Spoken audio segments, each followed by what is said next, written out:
I'm really excited about today's video because I want to share something with all of you today, something that I have never shared with anyone else other than my wife. And this is something that happened in my personal career. It was very embarrassing. It was one of the more embarrassing moments in my life. It was a challenging time. It was a very tricky time. And I want to share this message with everyone today because it greatly informed my strategy as a dividend growth investor. I would not be the dividend growth investor that I am today. I would not be so passionate about dividends, passive income, cash flow. I would not have really the mission in the sense of mission and accomplishment and really the strive that I have right now if it were not for this particular experience. And I am talking about the experience where I got laid off. Earlier in my career, many years ago, I was working at a company and I got laid off. And this was at a time when I was doing really well in my career. I didn't expect it, and it totally turned my world upside down. I was embarrassed about this for many years. It was something that really affected me, and I want to share my experience today because I think that it could help others out there.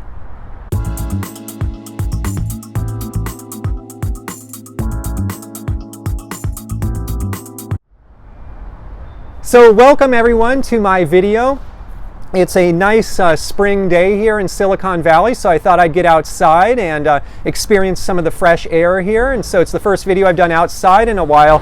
And I want to just share my personal story today and how it affected me, how I learned so many lessons, so many valuable lessons from this experience. But certainly at the time, it didn't feel like a good learning experience. It just felt brutal. It was really difficult. So I was working at a company many years ago, and company wasn't doing so well at the time, and I was at a company party. It was funny, at this party I bought a really fancy suit. I wanted to look good, and I was at the party and I was with my wife. We went up and we talked to the CEO of the company. And what's funny is you can tell a lot when you're speaking with someone. I was speaking with the CEO and he wasn't really all there. And I knew there was something else on his mind, something that was, I would say, awkward, whereas in prior conversations with the CEO, it was never like that. In fact, there have been company meetings at the company where the CEO congratulated me or even acknowledged me in front of everyone, but this time was different. I was in my new suit, I had spent a lot of money on it, and I was at this party, and for whatever reason, there was something weird. He wasn't quite all there, and there was something not being said. Anyways, after that, a matter of weeks later, I found that unfortunately I was laid off as part of a company layoff. There were a bunch of people getting laid off, and I got laid off.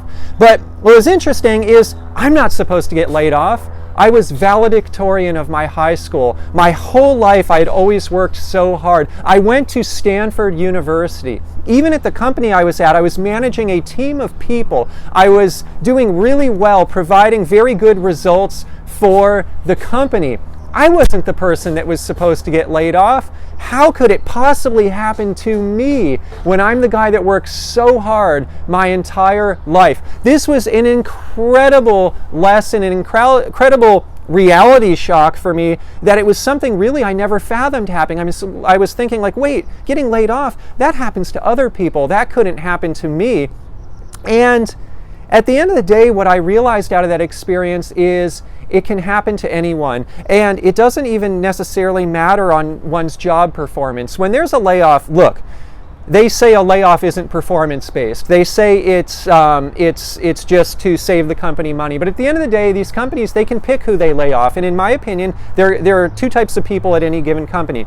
There's people that are in favor, and there's people that are not in favor. And one person like myself, you can go from being in favor to out of favor. I've seen this, I've experienced this.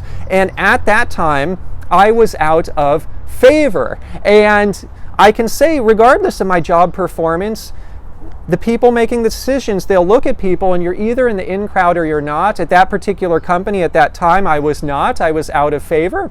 And therefore, I experienced the layoff. And so it was very tricky situation for me.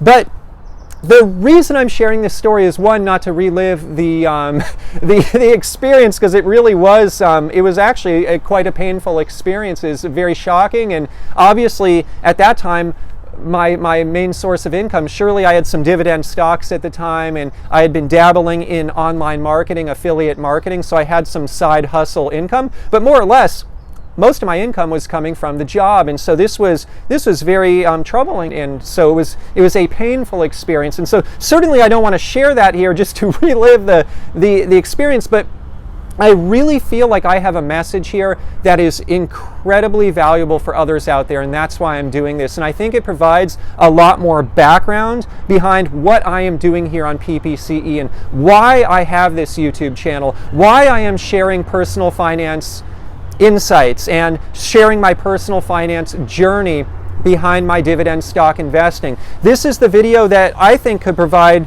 a great basis for understanding where I'm coming from better, but also to help others out there who are actively working. And so, by the way, I apologize for some of the noise in the background. It's a busy time around here. Being in this good economy, there's a lot of construction right now, and so just about everywhere you look, there are crews out, there are people doing construction, and so just you're probably hearing some of that, and I apologize, but I hope the change of pace, the change of scenery makes up for that. Thought it'd be nice to show the kind of springtime. But anyways, what I want to do right now is jump in to the lessons. I don't want to necessarily relive the experience, but I want to jump into the lessons. And I did not see all of these lessons right away, but years later, I now really appreciate them. And so I've listed them here. Lesson number 1. Multiple streams of income. I now have income coming from my job. I have income coming from my dividend stock portfolio. I have income coming from affiliate marketing. I do some online marketing, some side hustle. And I have income coming from consulting. Oftentimes I get requests, hey Ian, can you consult on this project? Can you do a little extra work? Sometimes with a family at home with 2 little kids, it's very difficult to take on that extra work, but I do it. I do not pass up an opportunity to earn more income. And so I have 4 streams of income, whereas back then I was really dependent on the job income. So this is the core reason, by the way, that I invest, or one of them at least, that I invest in dividend stocks. When you own dividend stocks, you cannot be fired from your job. You cannot be laid off. It is a sense of permanence. It is passive income. It is golden. And so multiple streams of income is the number 1 lesson that I learned. And if anything, this experience accelerated my quest to build up dividend income. And I just went even more aggressively after it. Lesson number 2, working hard does not necessarily mean job security. And this is a hard one that I had to learn. This is real hard because I always thought hard work pays off. I always thought the person who puts in the work, or even the person who is most qualified, is the one that wins. This is not always the case. Sometimes at a company, as I had mentioned, there are people out of favor, people in favor, and it can even fluctuate with one person. What I found at this particular company is it wasn't the right fit. It was a sales company. It was a party culture. I'm trying to be realistic here, and the reason I'm trying to be realistic is point number 2 informs point number 1. I always believe in giving my job my all, especially when I'm in a job that aligns with me, like the one I'm in now. That one, like I mentioned, wasn't quite as aligned. It was more of a sales culture, not as much aligned with my core values. And so I'm not trying to paint a pessimistic picture, and I'm trying to obviously encourage everyone to work hard. I think that is important, and I think it's that sense of pride and satisfaction. And I wouldn't be where I am today if I didn't work hard, because it got me pretty far in my career pretty quickly and got me a lot of income that I was able to invest. But that being said, there are certain times, I guess this doesn't matter always, but there are certain times where hard work won't pay off. And I think it's just important in retrospect for people to be aware of that there will be times in life, despite your best efforts, where the hard work may not pay off. But that doesn't mean to give up. It doesn't mean to stop working hard. It just means it won't always pay off. And so it's good to be realistic. And it means that some of these other points will be informed by this. It's important to be realistic with one's finances, with one's investing, to think of the bigger picture, because one never knows when that hard work might not pay off. So point number 3, lesson number 3, it's not such a big deal. At the time, I made such a big deal out of this. It was, and you know, this really is true. When you're an adult, you get older. I'm in my 30s now. You know a lot more than when you're younger. And at the time, this job was everything to me. I'd placed a lot of weight on it. But when you get older, you start realizing, wow, there are other things out there, like having kids or growing one's family or pursuing one's passions in life, doing charity work, joining a church. There are other things in life that are really important and that are oftentimes, most times, quite frankly, more important than the work itself. And so if I were to look back, it really comes down to faith. Things happen for a reason. And in the end, this experience gave me so much. It gave me so much to learn from, and it got me to the next thing, which I needed to get to. I didn't want to stick around a sales culture where it wasn't for me. And I'm not saying there's anything wrong with that. There are salespeople who enjoy that culture, and I wish them all the best. It's for them. It's not for me. It wasn't the right fit. And so I had to learn this the hard way, but it's important to have that faith. It is important to have the faith that things will work out, and it's important to have that bigger picture as well, that look, it really isn't that big of a deal. There are more important things out there, and it's not going to crush one's entire life. So number 4, this is another one I learned the hard way. I'm going to link in the description below to another video I did about my 5 biggest investment mistakes. I would say this is my biggest maybe career challenge, and so these are kind of videos all about the challenges and mistakes I made in my life, but I'm going to link there. One of the mistakes I made is I bought a BMW M3 really early on in my career, before I had the money to afford such a car, and I would like the suit. I spent a lot of money on the suit for the party. I wanted to impress the executives. Well, when times are good, one always needs to remember that times might not always be good. It's good to save some money. It's good to be frugal. These days when I buy a suit, I go to the outlet, and I honestly get a suit as good or better than what I was getting at the premium store, because the outlets have amazing stuff. And so I'm smarter about it. I owe that to my wife. She's the smart one when it comes to budgeting, and she's helped me find solutions to my prior ways of spending too much money. And so it's a very good reminder when times are good not to get ahead of oneself. And another way of looking at this, when times are good, it's good to save some money, because when times are bad, the stock market goes on sale. Oftentimes dividend stocks are trading at really low valuations. It's a great opportunity. And so it's always good to be frugal and to remember that things in life have their ups and downs, and when times are good, they may not always be good. And right now, for example, the stock market's doing really well, but it's starting to correct. I think it could correct quite a bit more. And so just a good reminder for myself, for everyone, that times might not always be like this. Maybe it's a good time to save a little bit of dry powder, because we don't know what's coming. So lesson number 5, always have a plan B. I think subconsciously we all always have a plan B. Before any of this happened, I was already kind of looking for other jobs. Not really actively, but things would come to me. I would entertain them. The great thing here is I didn't have a lot of downtime. In fact, I had no downtime. When I was laid off, I was able to start a new job basically the next week. I got lucky. I would say some of that is luck, but some of it is also having a plan B. I spent a lot of time networking. I spent a lot of time getting my name out there. And this is important for dividend investors.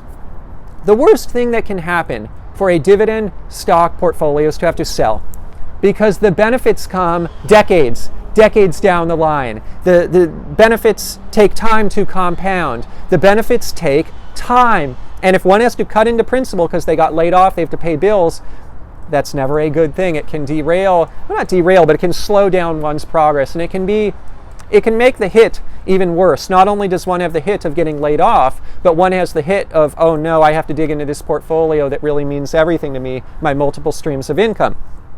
Well, if one has a plan B, one has other alternatives, it can soften the landing. And so for me, I was able to pick up a new job pretty quickly and had no downtime, and it all worked out. That said, it was still very traumatic, and it was a challenging time. And so And maybe it wouldn't have been that good. It's not always going to be that good. You know, sometimes one cannot find a job so quickly. Sometimes it is not like that, but it is always good, in my opinion, to be thinking ahead, thinking several steps ahead. And some of that will be done consciously. Some of it will be done unconsciously. So what else? What else did I learn? Don't burn bridges, number 6. This kind of goes hand in hand with all of this. As a dividend investor, just as a person, one wants to pave a successful, smooth road ahead. Like I said, one doesn't want to be out of work for a long amount of time. One doesn't want to have to dig into their finances, their savings, their portfolio to pay for a challenging time. One wants to keep their options open, and part of that is not burning bridges. Now, when I got laid off, I took it really well at first glance. When they had the meeting with me, I was like, hey, thanks for letting me know. I wish you guys the best, and I left. But I got home. When I got home, I started thinking. It started steaming. I was like, boy, I'm frustrated about this. And it was at that point that I didn't really do anything consciously, but it was subconsciously. Whenever I would talk to someone from this company, whether it was someone that was still at the company, someone affiliated with the company, I would not give them the benefit of the doubt. Let's put it like that. I would always assume the worst. And a lot of those relationships, they kind of fizzled out over the years. I lost a lot of those relationships just because I didn't want anything to do with those people anymore. And that was a mistake. The fact of the matter is a lot of those people have done good things, and I think they mean well, and having more connections, more of a network is always a good thing. So I think I get like on a scale of 1 to 10 on the burning bridges, I wasn't like a 10, I burnt all the bridges, but I wasn't like a 1 either where I was like, oh, I did so graciously. I was somewhere in the middle. And I would say that a lesson for anyone is to keep those connections open, because they help with the plan B as well. They can help with a lot of things in life, and there's just no reason. It's always better to wish everyone well. What else did I learn? Finding a greater purpose. My greater purpose, I have a lot of greater purposes, but number 1, family, my kids, my wife. I would say faith is a big one. Thinking about spirituality. I have a lot more I need to do there, and a lot more I need to do there, but it's something that's always on my mind. Investing, I love investing. It's my passion. Dividend stocks. My current job, which I love, and it aligns with my core values because it allows me to be an investor, not only in my spare time like I am with dividend stocks, but even in my career I'm now an investor as well. And so it's aligned with my core. But find that greater purpose. What are those greater purposes? And it can't always be the job. There have to be other things. And that's why I rally around this channel so much. And I'm so excited about this channel. I love the questions, the comments, everything, the community, because it's part of my greater purpose. I know from the comments out there that it's part of your greater purpose too. I know that many of you here, this is part of all of our greater purpose, is this financial freedom, this quest towards passive income. And I know for myself and for others out there, it's not only about living the easy life or having passive income so we don't have to work. It's about being able to use that passive income to give back. Maybe donating it to charity, maybe freeing up time to do charitable work, maybe freeing up time and money to be able to pursue one's true passions in life, to give back. I know that that's part of it as well, and that's what's so exciting about investing in dividends. And so at the time when I got laid off, I didn't have that greater purpose. I was all about the job. That just can't be the case. That cannot be the case. And so the last one, my favorite one, it can happen to anyone. The reason I am doing this video, the primary reason, or one of the primary reasons, is I'm here on YouTube. And if you see some of my earlier videos, you know that I have humble beginnings, especially in online video. But these days, my videos can look really polished. I could come across as doing a lot of things right, and I am. I'm proud of myself. But that being said, this happened to me. This is something I got laid off. This first time I'm sharing it with anyone other than my wife, because I've been so embarrassed and I've been holding it honestly on for years. So I'm excited to share this now. But it can happen to anyone. It can happen to the valedictorian of a really prestigious school. It can happen to someone that went to Stanford University. It can happen to someone that worked so hard. It can happen to anyone. And this isn't meant to scare folks out there, but this is meant, one, to speak to people who might have faced that situation that I did. Have you been laid off? Did you just get laid off? Maybe you didn't get laid off, maybe you got fired. I hope these lessons help. I hope they help you take a step back. I hope they help you find some camaraderie with me, because I'm in the same bucket. We're all in the same club. But if it hasn't happened to you, I wish you the best. I hope it never does. But if it does, just remember that it can happen to anyone. And I especially think that these lessons are important for the dividend investors, for the dividend community, because it all goes together. This is one of the core reasons I invest for dividends. I think this should be one of the core reasons that a lot of people out there invest for dividends. It gives more purpose. We don't just invest in dividends because it's fun. We don't just invest in dividends because it creates security in the future. We invest in dividends because stuff like this happens, life happens, and it is part of a greater purpose, and it makes life better. That's what it is at the end of the day. It makes life better. Anyways, I hope you enjoyed the video today, and please leave your comments below if you have any questions specifically for me. I love to answer them. I'm also on Instagram. I'm going to link to that below. If you can subscribe, like my channel, it means the world to me. It means everything. I thank you. I thank you for the support. And before I leave, just a friendly disclaimer: this is not investment advice. I'm not a licensed investment advisor. This is just for your fun and entertainment. If you're going to go out and invest in the stock market or anywhere else, please consult a licensed financial advisor first. Thanks again for the support. I will see you in my next PPC Ian dividend investing video.